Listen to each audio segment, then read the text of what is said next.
Ẹ kú dédé àsìkò gbogbo tí ẹ ti ń gbọ́ mi nílé lóko tàbí lẹ́yìn òde, ẹ jẹ́ kí a gbàdúrà. Bàbá wa olùfẹ́ wa, àwọn alátìlẹ́yìn wa, agbẹ́yìnga ṣe yín lọ́ba fún oore ọ̀fẹ́ ńlá ńlá tí a rí o láti tún rí ọjọ́ ìṣẹ́gun mìíràn nínú oṣù ìkẹfà.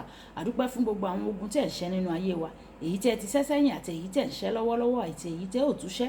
Ògo ni fún orúkọ mímọ́ yín o. Ọ̀rọ̀ tí a ò gbéyàwó lénìí kó ṣe ilé ẹbí ìgbéyàwó wa ní rere o, kí a jẹ́ olùgbọ́ àti olùṣe ọ̀rọ̀ náà. Torí tí a gbàdúrà lórúkọ Jésù Kristi Olúwa wa, àmín. Ìwé ọ̀run ṣíṣí tí a ti ọwọ́ olùṣọ́ àgùntàn yín náà kọ Adéjàre Adébóyè kọ. Èní ọjọ́ ìṣẹ́gun ọjọ́ kẹwàá oṣù ìkẹfà. Àkòrí tí a ò gbéyàwó lénìí sọ pé dàpọ̀ gẹ́gẹ́ bí ọ̀kan apá kejì, dàpọ̀ gẹ́gẹ́ bí ọ̀kan apá kejì. Àmọ́ àkọ́sórí wa nínú ìwé Mátíù orí ìkọkàndínlógún ẹsẹ̀ ìkẹfà. Mátíù orí ìkọkàndínlógún ẹsẹ̀ ìkẹfà. Nítorí náà wọn kì í ṣe méjì mọ́ bí kò ṣe ara kan. Nítorí náà ohun tí Olúwa bá so pọ̀ kí ènìyàn kí ó má ṣe yà wọ́n.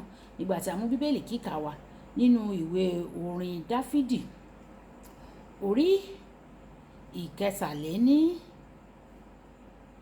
àádọ́fà, orí ìkẹtàléní àádọ́fà ẹsẹ̀ ìkíní dé ìkẹta tí ó kà báyìí: kíyèsí, ó ti dára tó, ó sì ti dùn tó fún àwọn ará láti máa jùmọ̀ gbé ní ìrẹ́pọ̀.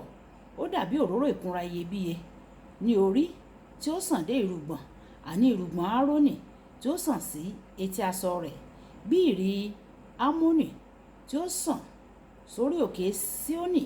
Nítorí níbẹ̀ ni Olúwa pàṣẹ ìbùkún àti ìyè láéláé. Wàyí, ẹ tẹ́tí bẹ̀lẹ̀ jẹ́ láti gbọ́ ohun tí olùṣọ́ àgùntàn Enoch Adéjàre Adébóyè ní fún wa ní èní ọjọ́ ìṣẹ́gun. Lónìí, màá tẹ̀síwájú ìjíròrò mi lórí ìdí tí ọkọ tàbí aya fi gbọ́dọ̀ dàpọ̀ mọ́ ara wọn nígbà tí ọkọ àti aya tí wọ́n bá ń gbé ní ọ̀nà jíjìn sí ara wọn. Tí wọ́n bá gbé ní ọ̀nà jíjìn sí ara wọn fún ìgbà pípẹ́, àwọn méjèèjì yóò bẹ̀rẹ̀ sí ní rí ìyípadà gẹ́gẹ́ bí agbègbè wọn tó yàtọ̀ síra láìmọ̀. Bí àwọn ènìyàn ṣe ń dàgbà sí tí wọ́n sì ń ní ìrírí tuntun, wọ́n yí padà. Tí ọkọ tàbí aya kò bá máa la àwọn ìrírí wọ̀nyí kọjá papọ̀, wọ́n lè di àjòjì sí ara wọn lẹ́yìn ìgbà díẹ̀ o. Ní ìgbà tí irú ọkọ àti aya bẹ́ẹ̀ yóò bá fi papọ̀, àwọn ìyàtọ̀ náà yóò tilẹ̀ ti yà wọ́n lẹ́nu. Ó nira láti dàpọ̀ gẹ́gẹ́ bí ọ̀kan pẹ̀lú ẹni tí ẹ kò jọ gbé pọ̀. Ohun tó máa ń mú okùn tó wà láàárín àwọn tẹ̀gbọ́n-tàbúrò yìí ni pé kì í ṣe nítorí pé wọ́n jọ bí wọn pẹ̀lú òbí kan náà o nìkan o, ṣùgbọ́n nítorí pé wọ́n jọ dàgbà papọ̀. Tí o bá fẹ́ jẹ́ ọ̀kan pẹ̀lú ọkọ àti aya rẹ, ìwọ yóò nílò kí ẹ jọ la àwọn ìrírí kan kọjá papọ̀. O lè sọ pé a máa ń sọ̀rọ̀ nípa bí ọjọ́ wa bá ṣe lọ lórí ẹ̀rọ ìbánisọ̀rọ̀ ní ìrọ̀lẹ́ lójoojúmọ́, ṣùgbọ́n ìyẹn kì í ṣe ọ̀kan náà pẹ̀lú fífi ojú rinjú o, bíbánisọ̀rọ̀ lójúkorojú. Nígbà tí o bá ka Bíbélì, ìwọ yóò rí pé àwọn tọkọtaya tó bá kúrò láti ibì kan lọ sí ibòmíràn, wọ́n máa ń jùmọ̀ jọ lọ ní o. Nígbà tí Ábúráhámù lọ sí Íjíbítì, ó lọ pẹ̀lú Sárà nínú ìwé Genesis orí ìkẹtàlá ẹsẹ̀ ìkíní. Nígbà tí Elimélékì tó lọ sí Móábù láti ṣe àtìpó torí oúnjẹ, ó lọ pẹ̀lú aya rẹ̀ Náómì ní ìwé Rúùtù orí ìkíní ẹsẹ̀ ìkíní. Bí ó tilẹ̀ jẹ́ pé ìtàn wọn ó gba omi lójú ènìyàn, ẹ̀kọ́ náà ni pé kíkó lọ sí ibòmíràn ó jẹ́ òwò àjọṣepọ̀. Nígbà tí áńgẹ́lì yọ sí Jósẹ́fù kí ó gbé Jésù lọ sí ilẹ̀ Íjíbítì nítorí èròǹgbà ìṣekúpani tí Hẹ́rọ́dù ní sí ìdílé náà lọ papọ̀ ní o.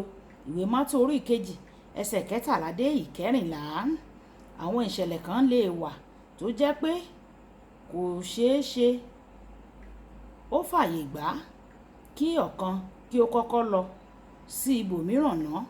Ẹ̀wẹ̀, ní irú àwọn ìṣẹ̀lẹ̀ bẹ́ẹ̀, ìdílé náà kò yẹ kí wọ́n wà ní ọ̀tọ̀ọ̀tọ̀ jù fún bí ọdún 6 kí wọ́n tó padà wá papọ̀. Kò dára fún àwọn tọkọtaya kí wọ́n ya ìgbéyàwó wọn nípá o, nítorí wọ́n fẹ́ lọ sí ibòmíràn tí wọ́n sì rí gẹ́gẹ́ bí pápá oko tútù. Ohunkóhun tí yóò pa ìgbéyàwó lára kò yẹ kí wọ́n fààyè gbà o. Àwọn tọkọtaya ní láti máa ṣe ohun gbogbo tó yẹ láti wà papọ̀ nítorí Ọlọ́run ti pa láṣẹ bẹ́ẹ̀ o. Ìwé Máàkù orí 10 ẹsẹ̀ 9. Nígbà tí wọ́n bá wà papọ̀, ó rọrùn láti gbàdúrà kí wọ́n sì fi ohùn ṣọ̀kan lórí àwọn ọ̀rọ̀ kọ̀ọ̀kan. Ẹ̀wẹ̀, nígbà tí wọ́n bá wà ní orílẹ̀-èdè ọ̀tọ̀ọ̀tọ̀ pẹ̀lú àsìkò tó yàtọ̀, yóò nira díẹ̀ láti ṣe yẹn o. Dídàpọ̀ mọ́ ọkọ àti aya ẹni ó nílò kí ènìyàn kó mọ̀ọ́mọ̀ ṣe é nípa jíjẹ́ ọ̀kan, sísopọ̀ àti gbígbé nínú ìrírí papọ̀. Kókó ọ̀rọ̀ ó ṣe pàtàkì fún tọkọtaya láti ní ìtara nípa gbígbé láti ní ìrírí ayé papọ̀. Ẹja sọ pé bàbá mi, Ọlọ́run aláàánú olóore ọ̀fẹ́, a gbàdúrà fún àwọn ìdílé tí wọn kò gbé papọ̀. Ọlọ́run jọ̀wọ́, ohun tí ó bá máa ná ọ láti so wọ́n papọ̀, Olúwa jọ̀wọ́ ṣe fún wọn. Bó bá jẹ́ ìwé ìgbélùú ni, Olúwa gbà fún wọn. Bó bá jẹ́ lẹ́tà ni, Olúwa dá sí ọ̀rọ̀ yìí kí o lè mú àwọn ẹbí yìí papọ̀ lẹ́ẹ̀kan sí i. Ògo ni fún orúkọ mímọ́ yín o. Àdúpẹ́ nítorí tí ẹ ti gbọ́. Olúwàbùkọ́lá Ayákúrò ní orúkọ mi. Ẹ máa bá mi like, ẹ máa share, kẹ́ máa comment nípa ẹ̀ kí àwọn ènìyàn kí wọ́n lè jẹ àǹfààní ọ̀run ṣíṣí Yorùbá. Ó dàbọ̀.